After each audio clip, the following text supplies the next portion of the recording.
We're going to start the day with Alan Hojer. It's my pleasure to introduce him. Alan brings a deep understanding of generational planning and the realities of agribusiness today.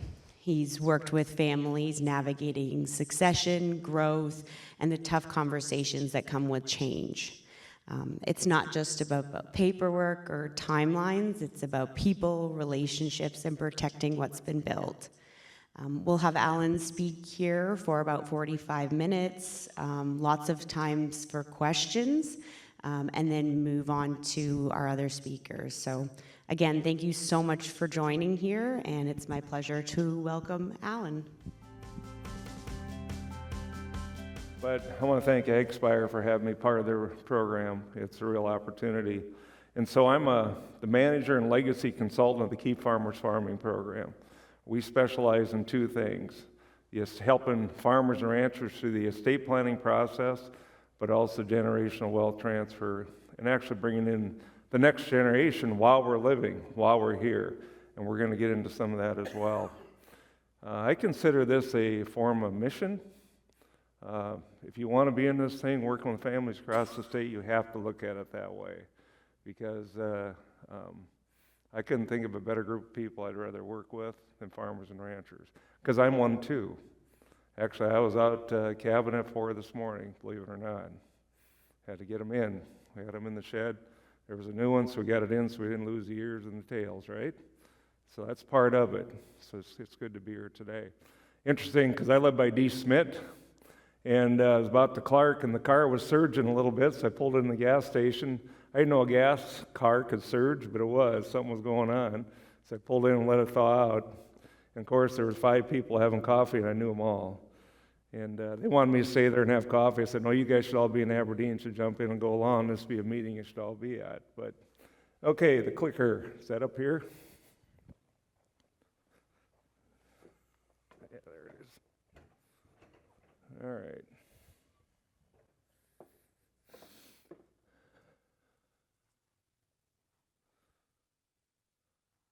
There we go.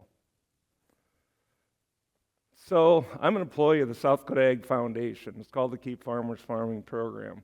Let me tell you a little bit about the program first, and then we're going to get into some of the pieces I think you'll find interesting. So I've been involved with this. This isn't new, for about 13 years. It first started within a bank, and we moved to the foundation on January 1st, okay? And what we do is we are not attorneys, we are not CPAs. We get people ready for the attorneys, ready for the CPAs. We bring in these professions when we need them in the process.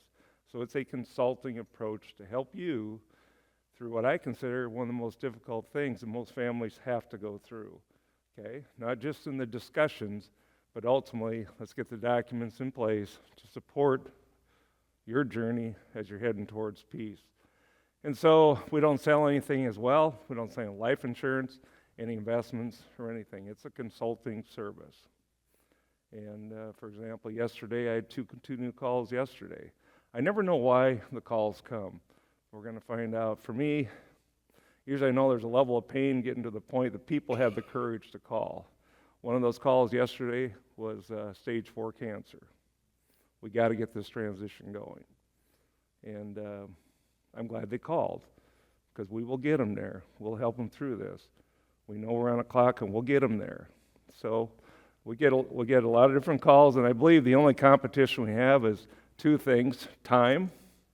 Obviously, time got defined with that individual, and anxiety. That's our only competition right there. So to kind of put it in perspective, anybody ever heard of Oldham? That's where I grew up, okay? I grew up at Oldham. So I was driving past Oldham a couple months ago and just heading home. I live by Lake Preston, going down these gravel roads, and it just hit me. They're all gone. All the farms and ranchers that I remember when I went to school, I graduated in 1977, they're just all gone. And so I got home and I sat down and I started writing down the names of everybody that was farming in 1974.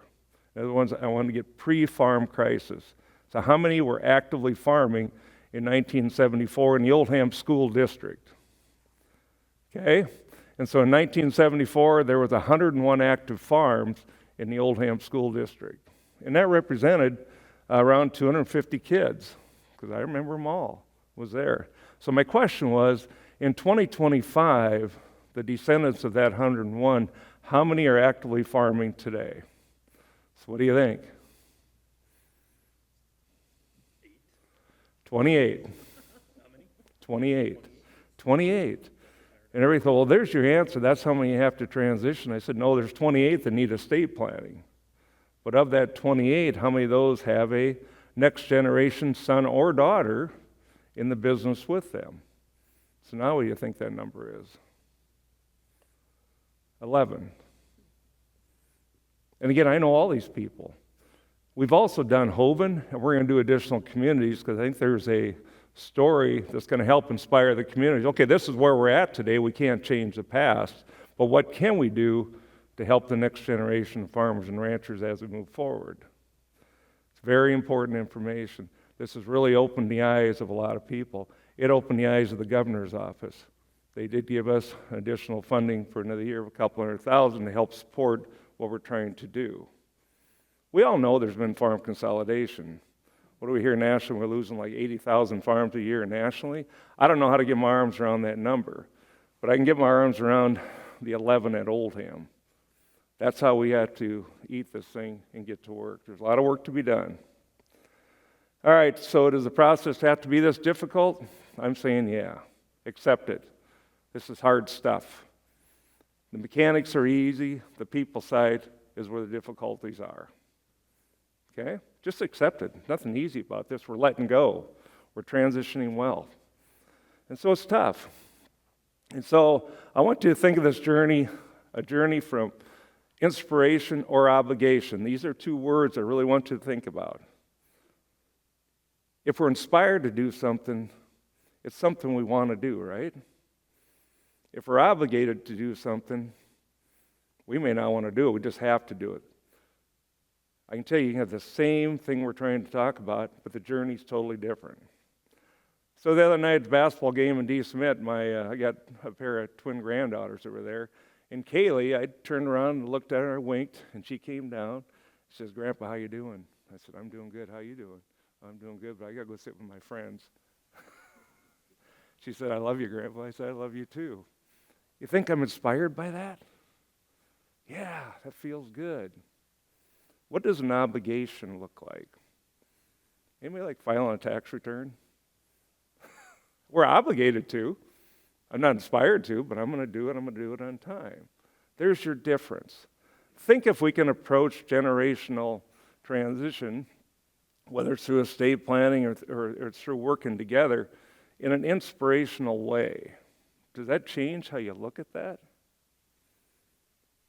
Or do we have to do it because we're running out of time? Same thing, your approach will be totally different. So it's part of what we're trying to tell people. Let's embrace this thing, guys. Let's embrace it. And what does that look like for you and your family in your operation, which is uniquely different from the one down the road, both from an operational standpoint and from a people standpoint. It's going to be different. But we can find that if people wish to approach it in an inspirational way. Very important. It's a state of mind is all it is. It's a state of mind. So it simply comes down to this. For the time that we have left, and I'm in the older generation too. We got a lot of younger generation there, just you and me, it looks like, right? Yeah, we old guys. With the time that we have left, do we want to be inspired while working and supporting the visions of all of our children? Or do we want to worry about this stuff? That's a fundamental choice we have to make. Right there. It can be either way. Very important. So I spoke in here a couple weeks ago, and I was given this question. How does the next generation start the conversation?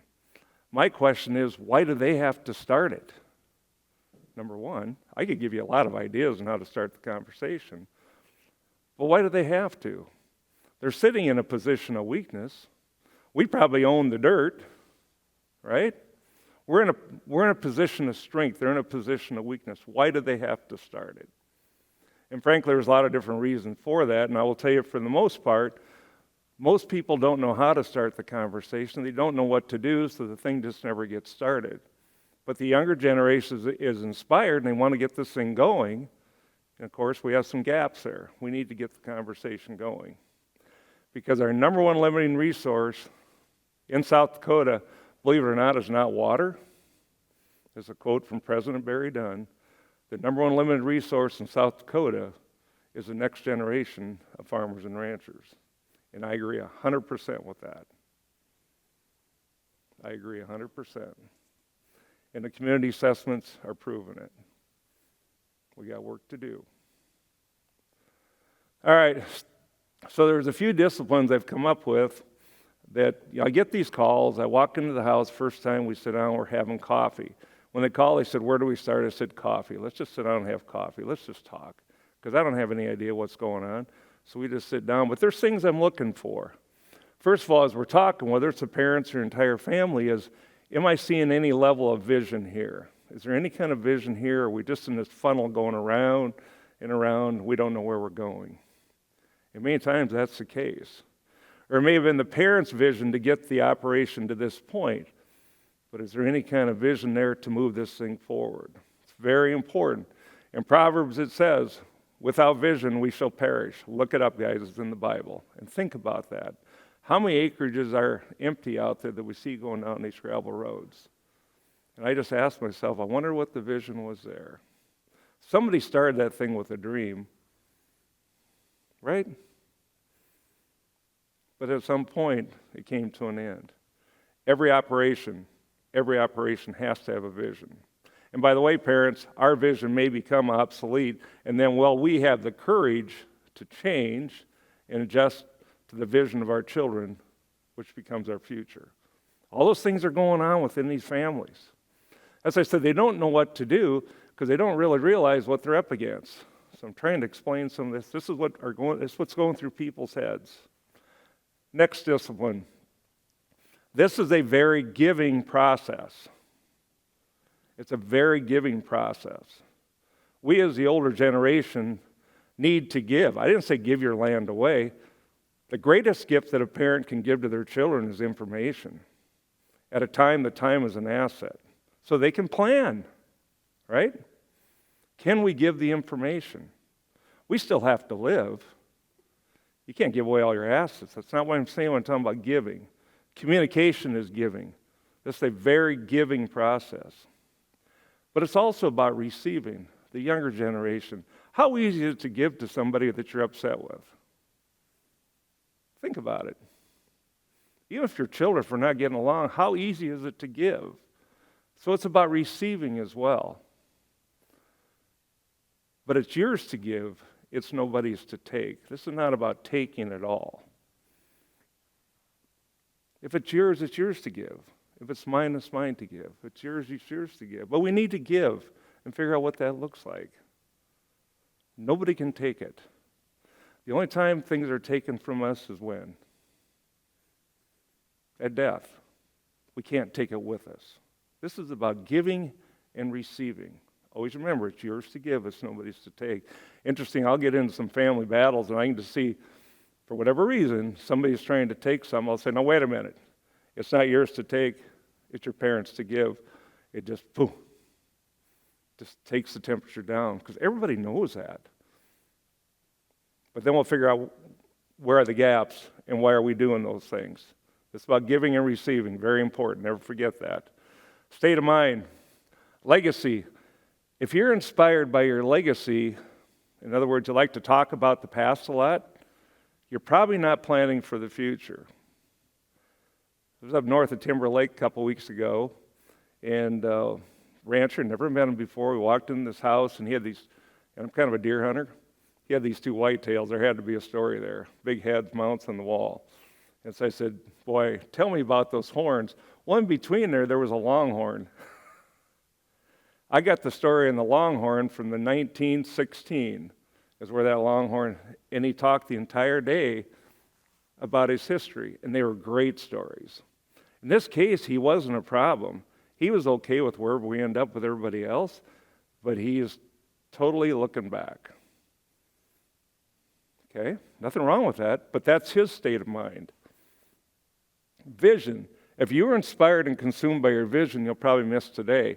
I can be guilty about that. I got to work hard to be present. I like being out there. It's just how I'm built. So I got to work hard to be present. And the third one, today, if you're extremely focused on today, you're probably in some level of survival mode. In other words, I get in some of these situations, people are just trying to survive through the day and the week because they don't have the information, don't know what's going to happen. They're in survival mode. Well, within every family, you got these three things going on. So it's trying to figure out what is, and then what's the right balance for this family as we're trying to move this thing forward. That's a very important state of mind box, and it's present in every family. And there's nothing right, it's not about right or wrong, but where do we have to be to move forward? Interesting, that first coffee, we're picking up all this stuff, and they don't even know it. Perspective. This is a process over a period of time. It's not a moment. That call yesterday was stage 4 cancer. We are in a moment, right? We got to get in there, figure out what's going on, and help Dad find peace. And they told me 4 months. We got a lot of work to do. The goal is, how do we help Dad find peace as we're going through this, right? Otherwise, this can be a process over a period of time. It's what it should be. Don't look for perfect. You'll only cause imperfection. People have an idea what the perfect thing looks like as we're transitioning wealth and everything else. They got perfect picture in their mind. I will tell you, there's no perfect to this. This road's kind of really windy. And sometimes you got to look back to where we started to find out that we're actually making progress. Today, don't look for perfect, because you're going to tend to drive everybody towards this one spot. Just go with it. Look back to find progress. And of course, I'm looking for, is the family committed, and will they have the courage to do the hard work? Will they have the courage to do the hard work or not? Are we willing to work at this deal? If not, I'm not going to be in. But if they're in, I'm all in. I'm all in. Family leadership, who's in a position of strength, who's in a position of weakness? Back to the point, why does the younger generation have to try to start the conversation? Generally, they're in a position of weakness. Just point. But also this third one, what the parents say becomes an expectation. So be careful what you say. Be true to your words, because they're going to try to plan towards the words that they hear. Had a family in Nebraska, and I use this as an example because it was a classic case where I heard him say, and he said it right in front of everybody, in 12 months, I'm going to retire and I'm out of here. I knew that wasn't true. I didn't think it was true. But all the kids heard that. So I called him that night and I said, okay, you made that statement. Are you going to do that? No, I just wanted to pacify him. I said, spend tomorrow on doing what you just did, because now they're trying to plan for that moment. What the parents say becomes an expectation. So let's say the truth. And the truth, we have to change the truth. That's a lot easier than trying to undo what we know isn't true. Again, in the number 6 says it's all about giving and receiving. With vision, if you give with vision, we are inspired to give.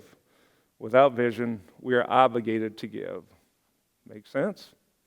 If we know where we're going, we're going to give to get there. If we don't know where we're going, we know we're running out of time, we're obligated. Totally different feeling, same balance sheet. Receiving, if you're on the receiving end, be humble, be kind, be grateful, but most of all, say thanks.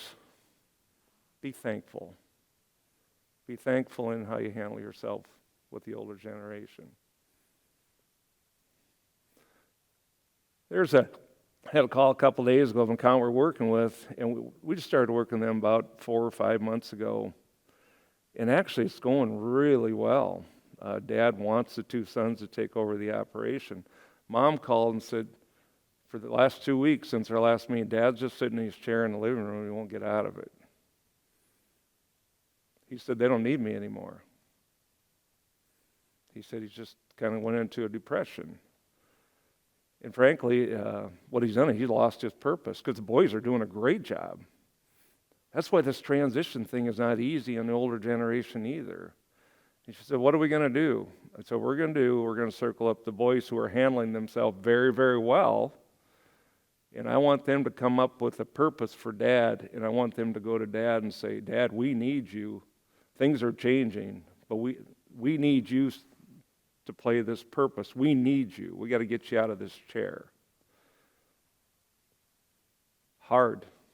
Tough stuff. Then you throw in the different personalities of people and everything. Tough stuff. It really is. Tough on everybody. But it's yours to give. It's nobody's to take. So think about this. While we're living, this is the parents' family, right? Yeah, we got the parents in the box in the middle, and we got the children. In this case, there's 5 kids, right? While we're living, this is the family inspiration to the parents. When the parents are gone, this is what it looks like. We now have 5 inspirations. Nobody can slide into that box, agreed? We got 5 different families. It's okay. It's just the way it is. That's why it's so important that the parents lead their family through this process while they're living, because we will have 5 different opinions down the road. The business structure, everything we put together, and we'll get into some of that in a little bit. It's so important we do it while the parents are in a position of strength. You're all parents. That's not about age. It's about leading your family. It's about family leadership. Estate planning, I'm not going to spend a lot of time on this, just a couple points. I could do a couple hours in estate planning alone, because again, I do estate planning consultation. Here's our steps. I'll quickly go through them. The first meeting in, I just titled the things they should know about estate planning. We're going to talk about the difference between a will, a living trust, irrevocable trust, powers of attorney. Get people up to speed. There's several pieces of that first meeting. If they want me to come back, I'll give them a sheet of paper to pull some information together. Because in that first meeting, we won't talk about them, their family, their assets, or anything. It's just the things they should know about estate planning. But the sheet I give them, we'll pull information together. And then the second meeting, we will talk about them, their family, their assets, or everything. And at the end of that meeting, I'll tell them if they wish to hire me to help them, what that would cost. Because I have a good idea where we're going at that point. Okay? Then I'm going to get them ready for the attorney. We're going to go through these tough questions. We're ready. We'll make the referral to the attorney, and we go in there.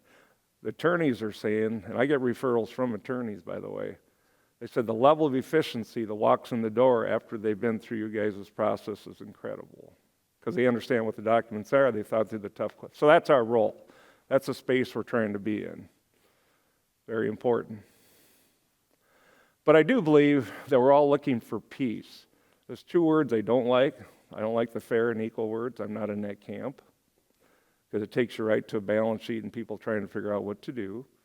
Okay, this is how we talk about it. Because I believe we're all looking for peace. Mom and Dad are looking for inspirational peace. But I think we all are. They will find peace as they gain confidence in the decision-making of their wealth transfer that enhances the lives of all of their children, not just a farming child, all of their children, which supports the life path that each child has chosen. If they understand the visions of their children, then they go to the balance sheet to try to support those visions. And it's a totally different thought process, because now they're helping each of their children in the way that it makes sense. I call it the sweet spot, because I'll see the confidence growing as we're going through that. And let peace define fair. Instead of 2 words that we don't know what to do with. Let peace define fair. That'll give the people the confidence. It'll give you confidence as you're doing your documents. Okay, generational wealth transfer. Can we agree wealth is built over time? Yeah, put some money in savings account, it builds over time. Well, that's our plan anyway, right? Yeah, I get it. Land, we bought land. First quarter I bought was $800 an acre. Land's now selling for around $14,500 around our area. Wealth was built over time, right? Yeah, just accept that. The easiest wealth to transition is the wealth that you earn. In other words, the operating side of a business, generating cash. Cash is easy to give. Whether we're giving it to our kids at halftime at the ball games or whatever it is, the stuff that we actually earn is generally not the problem with estate planning. The most difficult wealth to transition is the wealth that we didn't earn. It just showed up. Land on our balance sheet, if they do a market value balance sheet, did land values go up? It's difficult to transition that because they can't imagine anybody paying for that. And what's that going to do to the farm operation if I don't figure out the right strategy? Going with me here? There are two different kinds of assets, two different kinds of wealth. I had a dad call me 3 weeks ago. We did their estate plan about 7 years ago, and he said, I want you to know all of our land's going to be paid off in 2026. And he was excited. I said, okay, so now what? He said, what do you mean? Are you going to use it? I didn't say lose it.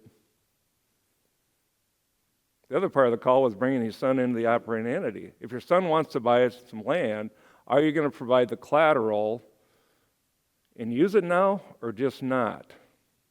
Just a question. So where's the power? Is the power in the cash rent or is the power in the equity? The power's in the equity. That's why it took us a lifetime to pay for it. Right? We'll get in a little more of this. My goal is to make you think about this. It's not about right or wrong. I'm trying to give you some, make you think. The power on the balance sheet is where? In the equity. I truly believe that. Yeah, so if we don't do this right, we can literally take a farm operation that's on offense and put it on defense if we stop using the power, the equity. So a little bit further. Has land ever cash flowed the day we bought it? It probably did for you. It didn't for me. Right? Has it ever cash flowed the day we bought it? No. We had to subsidize those payments from some other place of the operation. So when we buy land, accept it for what it is, it's a negative return asset. But we need it. I like dirt too. But just accept it the way it is. It has a low return once paid for, of about 1 to 2% return on investment, right? I don't know what today's commodity prices, corn and beans. It's probably closer to 1 than it is to 2, but it's in that range, right? But it appreciates in value over time, which generates what? Equity. But unless you sell, the return on investment will be historically low. But that's land, and we understand that. Believe me, people who aren't in agriculture don't understand. They think we're crazy. But we need it. It's who we are. But the power of land is in the equity. It's not in the return on investment. That farmer that called me a few weeks ago, he said, you know what? I need the cash rent to live on, but I never thought about redeploying the equity to help my son if that's what he wanted to do. He said, that just opened my eyes once I understood. We were excited that we were going to have more disposable income because we're not making payments, but I never thought about using the real strength of all that, my equity. Anyway, just interesting. I didn't say lose it. Did I say lose it? I said use it. How do we use that? You like that? I bet you like that. How you use your equity to support the visions of all your children sets the operation up for generational opportunity or generational challenge. That's all. That's to make you think about what you have right there. Back to, how do you want to spend the rest of your time? Supporting the visions of your operation and all your children, or worrying about it? This is part of that whole concept. I farm too, so I can say this stuff. I get it. All right. The only transitional experience that anybody has as a farmer and rancher is the one that you went through. Yeah? Practical example, if you wanted to buy some land and you don't have the collateral, got the banker in the room, what are you going to do? And it makes sense, I mean, it's part of the operation, and this is what you want to do. Are they willing to sign some personal guarantees or whatever to help you during that time? Or do you got to wait till they pass and now you're going to be the beneficiary getting that land then?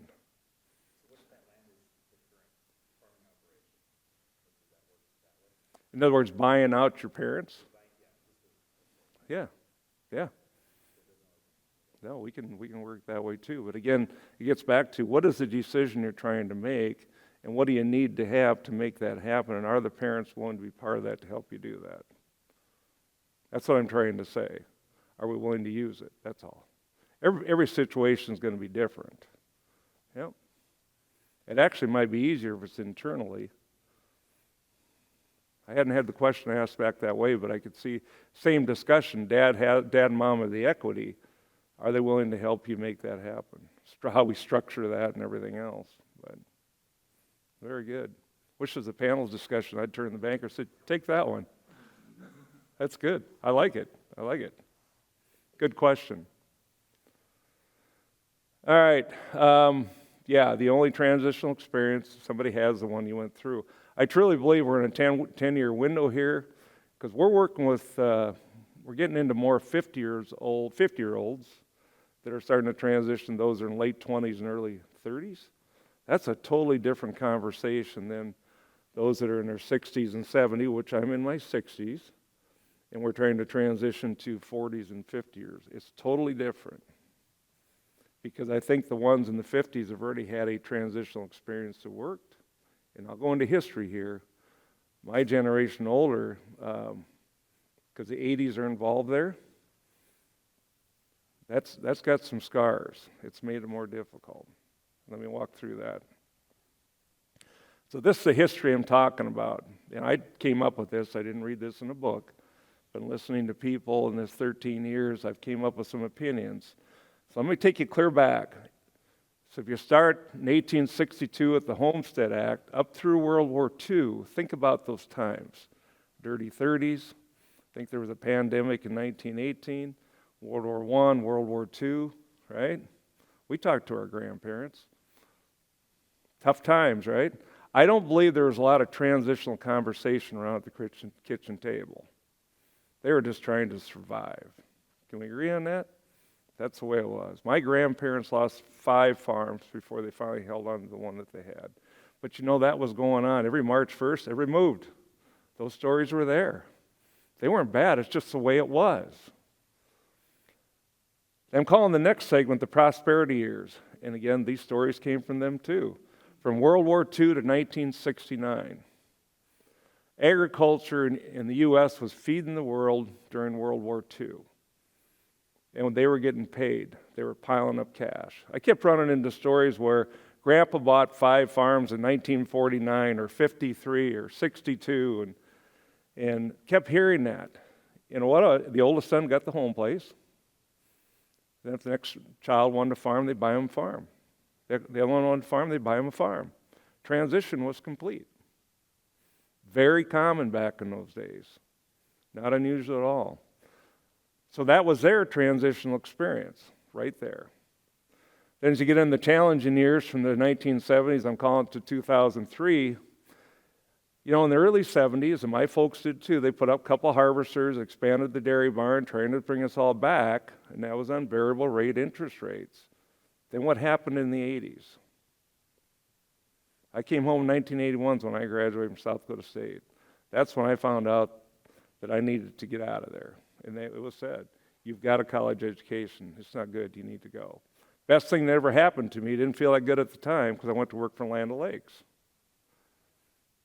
But think of they were trying to expand in the early 70s to bring the kids back. I believe the transition that's going on today is what the late 70s and 80s should have looked like. But it didn't happen because it got shoved back into survival. Then we had a recovery period, and now this is where we're at today. So then if you look at recovery period to present, we had government policy, ethanol, a lot of things happened, right? Built a lot of wealth in the land, a lot of things going on. Now we're trying to bring a generation in because it's pretty difficult just to buy them a farm or buy them a ranch, right? Some are doing it, but overall it's fairly rare. So they're trying to bring them in. Agriculture's never been through this kind of transition before. That's why they don't know what to do. We got 12 new partnerships we're putting together right now that start on January 1st. That helps us deal with the complexities of the business, complexities of the people. And that's the result of the conversations we started in 2025 in those operations. Before we put together our LLC in 2009, we had 6 different colored ear tags and calves that went to the sale barn. Warren, remember those days? Those are just complexities, but these things help you deal with the complexities.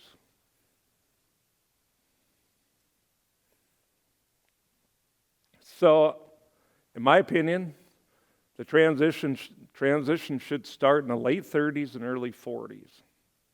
And it starts with a lot of thought. Again, I didn't say give your stuff away. But I'm saying it starts with a lot of thought. And if you're thinking about it, guess what? You're talking to your kids. You're helping them with their future decisions, all those things. Yep.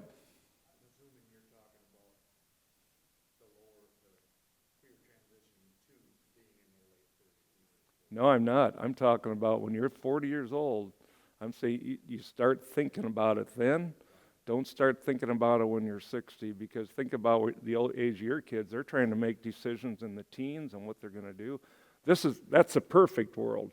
And I think we have more of that going on. Now we're into the 50s. Anybody we're working with that called us and they're in their 50s, I know that they didn't start thinking about it yesterday. They were thinking about it in their 40s. So these things are making sense.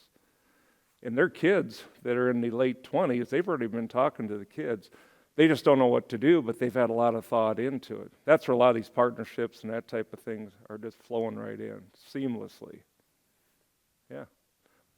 But it starts with thought, unless we're in a moment like that call I got yesterday. And the older we get, time becomes what? A liability. Why is that? Running out of it. The earlier we can get started, time is an asset. That's all. It's a choice. So here's our process that we take operations through. It's kind of getting into the execution. Number one, we spend time looking back because we want to know the transitional experiences somebody went through, because I know that's going to be in their head. We talk back, we go back, we look back. We spend a lot of time. And I want the family to hear those things too. So we'll spend time looking back and talking those family meetings. Don't always know how long we're going to spend in that phase. It'll feel like we're pulling a plow, but I also know how important it is.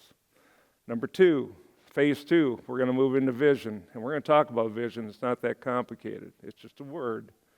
What is the vision of the operation? Very important. Then once we get that figured out, then we move into the strategies to make it happen, partnerships and everything else. But it starts with looking back. History is critically important, very important. And that dad north of Timber Lake, he requires time. He wants to tell those stories. And I told her daughter, make sure you tape them. We got into war stories from Vietnam. I could have sat there all day. Someday I intend to go back. It was amazing, amazing. It's important. All right. So every operation is on a journey from simple to more complex, right? So if you look at these boxes, if it's just 2 people transitioning to 2 people, transitioning to 2 people, we could have 3 generations here, but it's still fairly simple. It's not that hard for 2 people to communicate to 2 people, right? And even though the operation may have grown and we got some hired help at some point, it's still fairly simple. This is what the percentages mean, and these are produced percentages, they're not Alan Hojer's. I put my definition around it is, I'm not saying this is success or failure. I'm saying 48% of the people know what they need to do and are willing to do what they need to do to make this successful. Not that hard. All right. Agriculture today is right in that from 48% to 16%. We're bringing in 2 kids, 3 kids, whatever. There's a lot of operations there right now. From 2 Purdue is saying we're dropping to 16%, and I think they're right. 16% of the people know what to do and are willing to do what they need to do. I will tell you, if we don't get that right at that level, this cousin thing doesn't have a chance. And there's some of these operations that have the cousins going at it, involved today. There's some that are very successful at that, but there are many that are not, because they never had the structure and stuff put into place for that thing to work. That's why it drops to 4 to 6%. Don't take that as a negative, just take it the way it is. The question is, what are we going to do about it, right? And we'll get into that a little bit. So, who are we? I think we're very nice, conservative people. Can we agree on that? That was not a political statement. Did you know that if you have $13.4 million worth of net worth, you have a greater net worth than 99% of the people in the U.S.? Did you know that? The wealth of America is in rural America. It's called dirt. Think about that. How many people's balance sheets have a net worth greater than 13.4? Most, a lot. This cattle market, that helped mine a lot. Right? Think about that. And so this transitional challenge, you keep hearing about it. This is a rural America challenge, guys. From estate taxes, we have a lot of wealth sitting out there in dirt. Very important. But step one is looking back. We talk about history. We want to know all that stuff. Step two, vision. Where are we going? So let's talk about what the word vision means. And it comes down to these three things. And this has to be agreed upon on the family. Are we going to keep this operation unified in the form it is today? If so, and we collectively agree on that, there's a whole set of strategies we'll go down. If people can't get along, remember that where it said 2 to 4%? We got big problems going on. If they can't see their vision that their operation can stay together, then okay. If that's what success looks like, then how do we fragment that operation? And can we keep a level of collaboration? In other words, equipment. Or do we got to buy an extra combine now? Or are we just going to fragment? Those are the three choices when I'm talking about vision. Each one has different strategies. It's not about right or wrong. It is about what does success look like. I've got one right now, a big one that's splitting up, and it needs to. They agreed on that 3 years ago, but you know what held it together? Buying power. The only time they got along anymore is when they wanted to buy more dirt. Then they seemed like they could come together and find agreement on buying more land. And I told the parents, there will be a point where the pain gets high enough that not even that's going to overcome that, and that happened in 2025. They finally said, that's it, we're done. Let's unwind this thing. But all good people, don't get me wrong, these are all good people. And they're excited about having their separate operation. At least they're big enough, we have separate viable operations. What's wrong with that success? I'm just saying that's their family, it's their operation. What does success look like? That's not my choice, that was their choice. I'm not trying to head everybody down a rabbit hole. I'm just saying that's what we're up against. That's all. And then are the parents willing to use the equity? Right? Gets tied together. Third phase, strategic execution. Once we know where we're going, all right, so we're going to build individual wealth and collective wealth. You could have 3 kids and families in the operation, but you're still going to have difference. And one may not get married, one may have 2 kids, one may have 3. I don't know, but they're different, right?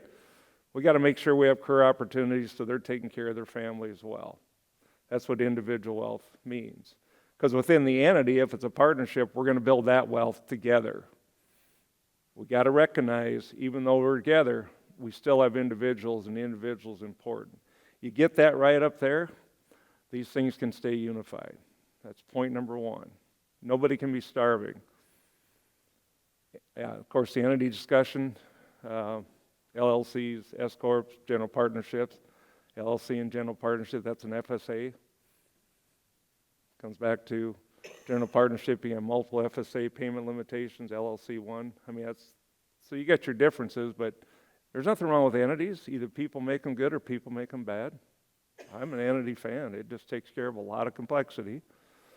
Yeah, business structure, what's that look like? Meetings, weekly meetings, monthly meetings. As you're going down that triangle, communication is critically important at all levels. It's just really important to get some structure around it. We got cousins working with cousins, even with siblings working with siblings. Communication is critical. Everybody blames communication, right? Can't measure it, so let's blame it. No, let's fix it. What's the capacity of the business today, and what will the capacity of the business be tomorrow? AgSpire's got a lot of different things going on to help you with your capacity. A lot of things, right? help you with profitability. That's really cool. But if we're going to bring in 2 family members or 3 or whatever it is, we got to make sure the business will work. It's one thing to get philosophical. We got to make sure it'll work. Very important. Yeah, and so how we're going to do that? I like the word diversification. What does that look like? Me being off farm with an income off farm is a form of diversification. It's just a word. That's all. Diversification is a part-time job. Yeah. Can be for health insurance. Most college guys, Yeah. you talk to them, they're going to tell you to diversify. Yeah. I said, you practice what you preach? He said, what do you mean? Next time, instead of getting an automatic pay raise, get a part-time job. There you go. I told everybody in this room, get another part-time job. That takes time and effort. Absolutely. I understand diversification. Mm-hmm. The guy that usually tells you that didn't. Mm-hmm. And so, be careful when you use that word because it takes away time. It does. They have to make it. It's a double-edged sword. I'm glad you said that. So I'm on the road 5 days a week. I have to be counting on my son to run our operation. Here's our communication. Thursday night when I'm on the road, I'll call Blake. I'll say, hey, Blake, give me up to speed in the week. What's happening? And he does. Because when I come out of the house Saturday morning, I want to wonder what to do. I can see things that need to be done, but what should I do that helps him set up the next week, right? It's a form. It takes time. Well said. For some stupid reason, my wife and I opened an Airbnb too. It's just a word. We're hiring the cleaning done, by the way. It's a flaw in our character. We got to do another deal. Yeah, I know it. Pass up a deal. Character flaw. I like that. I'll tell her you said that. That's good. A lot of things going on. People versus business. I'm not in the camp of putting the spouses in the closet. All right? But we got to find a balance in what does that look like. Cycles to change. A young mother told me, it was up by winter, she said, our generation will not sell this land to our children. Every generation has bought this land from the previous. We're going to break that cycle. I'm saying that's a cycle. So are there cycles that are going to change? What does that look like? And the big one is, what financial system will you use? Most people have an accounting system in place, QuickBooks, Easy Farm, Quicken, right? That's not what I'm talking about.